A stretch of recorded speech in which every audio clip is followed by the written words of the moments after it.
Welcome back to Grandpa Mark's Hobbies.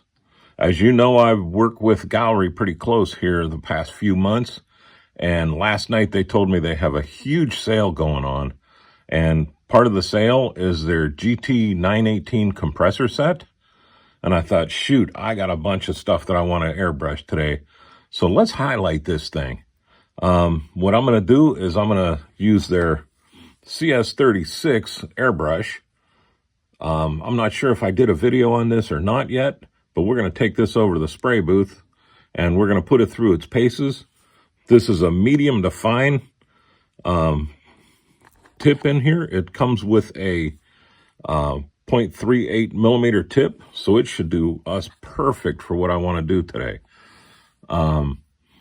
What I'd like to do is I'd like to finally get some paint on Steve's Coke machine that he sent me a while back.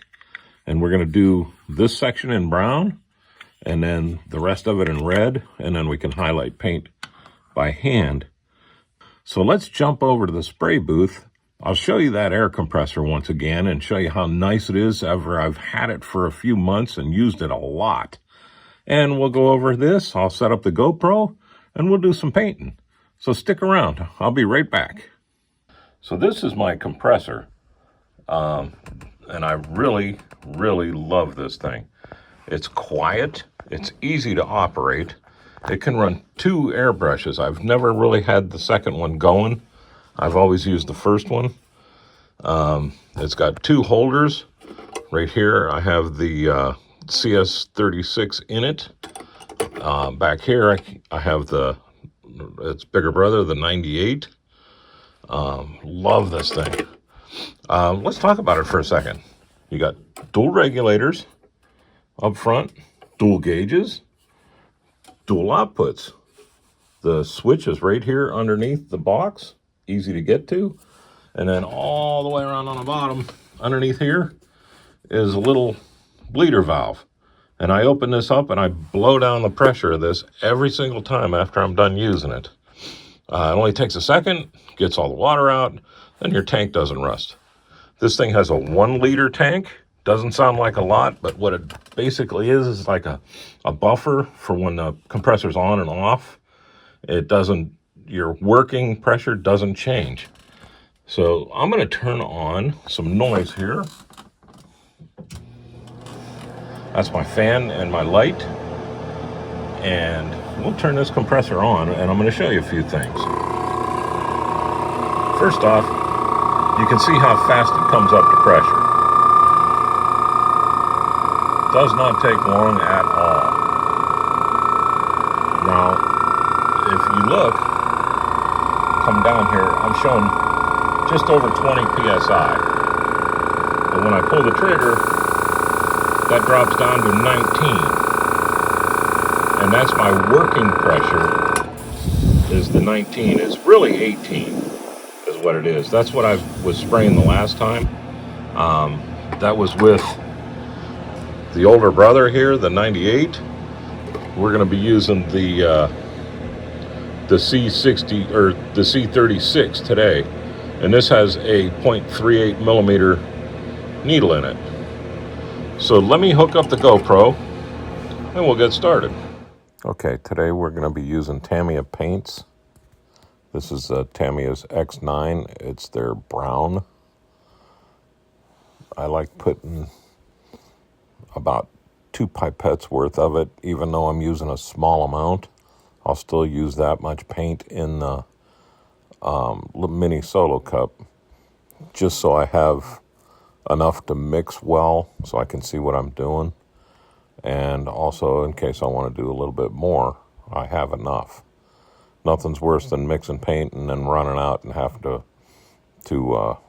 remix it. This is Tamiya's paint retarder. I use this with every time I use the airbrush with Tamiya paints, which is just about all I ever use now. Here we're adding about 8 drops.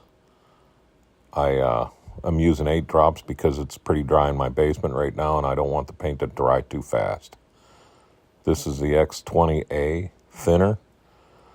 I use this anymore. I've been going a little bit more than 50-50 Every time I mix, it's a little different because, you know, the jar's been open. I've been taking paint out of it. It dries just a little bit. It's a little thicker, a little thinner. So you have to go by eye on it. I look for the paint to be just a touch thicker than water. Been working real well for me lately. So here you see I'm adding a little tiny bit more. So I'm just over 50-50 mix right now. And I think that looked pretty good. We'll get rid of all the bottle and everything without spilling the paint. And now we're going to put just a couple of drops in the airbrush.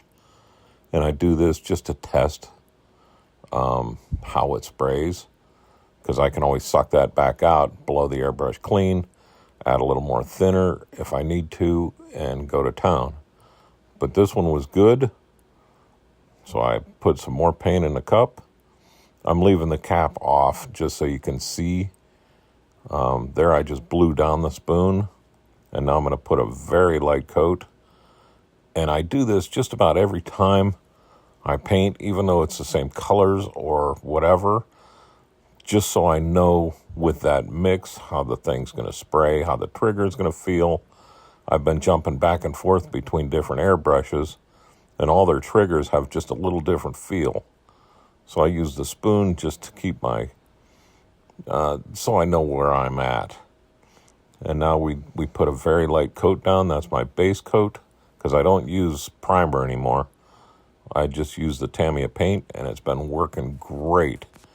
You leave this sit for a couple of days, and it's harder as a rock. Almost, I can scratch it if I try, but just handling it and things like that, or putting parts in, there's no problem. So it saves me a step and saves me a lot of problems.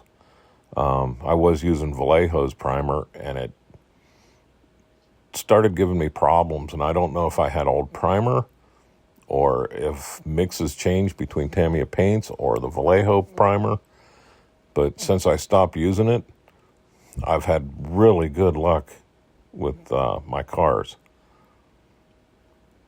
Now here I'm just getting everything even and checking everything out, just getting used to the brush again. I haven't used this one in a while. I'm blow drying it here real quick, and then I'm going to give it a good shot. Look at the pattern coming out of that airbrush. And this airbrush comes with the 918 kit. So it comes with 2 airbrushes. This is one of them. This one does not need a tool to take down and clean. The other one that came with it did.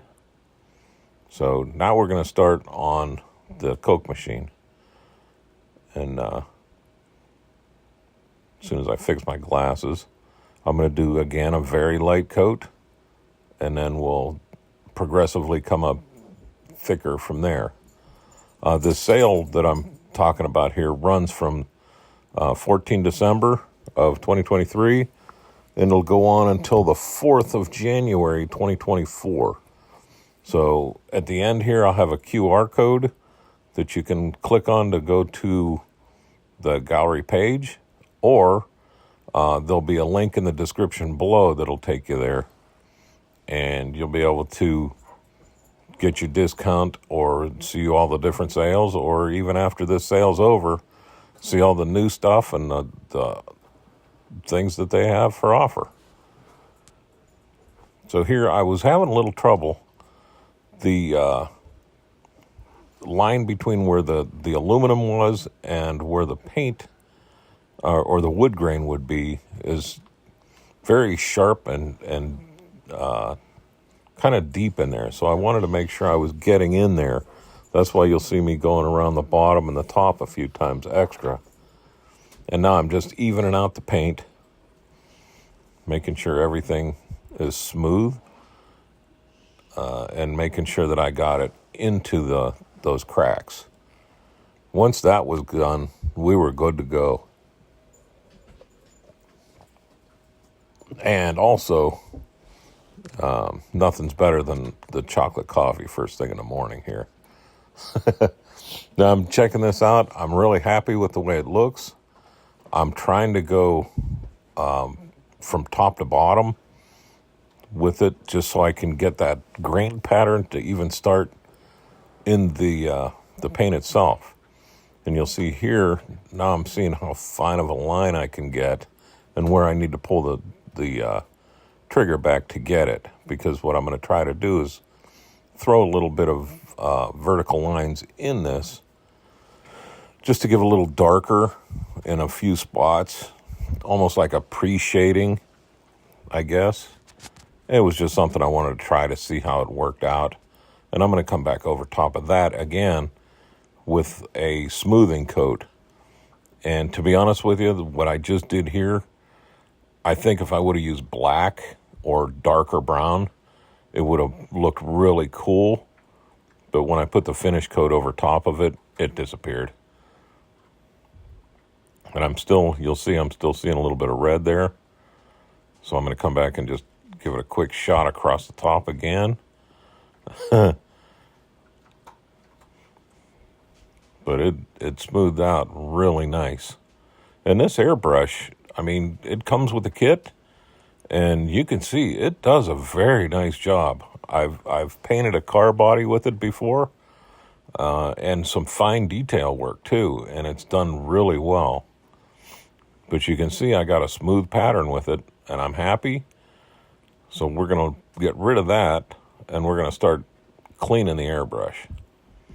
And I save my paint. A lot of people would take what I mixed and dump it, but I don't. I'll put that back in the jar, and then I'm going to suck the paint out of the cup and put that back in the jar. And that's more to just make it easier for me to clean out the paint or clean out the airbrush. And I'm going to do a quick cleaning of the airbrush today. I'm not going to show you a full teardown, but I'm going to show you what I do between colors. So let's get this paint out of the way, and we'll start cleaning. I'm going to take a paper towel that you can see I've used a few times, and we're going to put some of my airbrush cleaner. I'll put that in the link below too. And what I'm going to do is wipe that cup out really good. And you see me spraying it up against the filter, and what I'm doing is I'm just getting the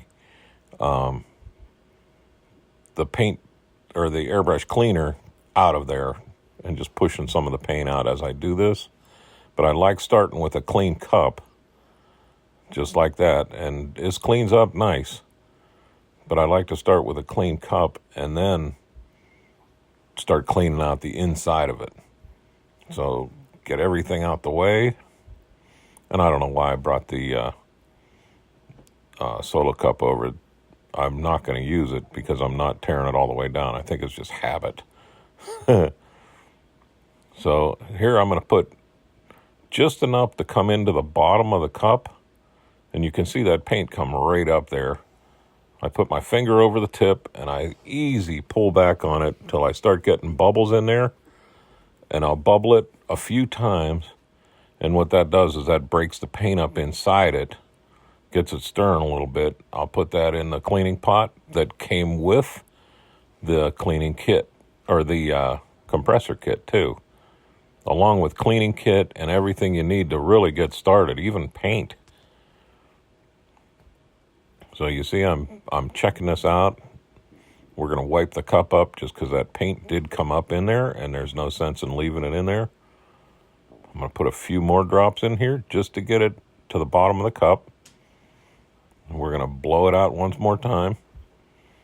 And you'll see when I pull the trigger, that cleaning solution turns brown right away, but not as dark as it was the first time. So we're making headway. And now I'll blow that out, and you'll see me pull the trigger back and forth a little bit, and that's just working the needle back and forth to help wash that paint off the needle and out of the jet. So it's really, these things are easy to clean up, especially this airbrush. It doesn't use any tools to do a complete teardown, but even the other one that does need the tools to do the teardown, when you're going in between paint colors like this, it only takes maybe 3 or 4 or 5 minutes to do. Now you see this is the third time, and I'm happy with that. So we're good and clean. I'm going to blow this out, and then I'm going to put a couple more drops in there and take this paper towel, and we're going to shoot it and make sure that I don't have any more brown on there.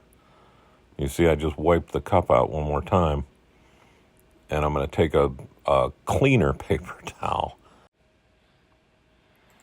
All right, I'm going to put a couple more drops in there. I'm going to blow it onto the thing. I got a good clean brush, so I'm going to let you go here. Y'all have a great day and a better tomorrow. Thanks for watching.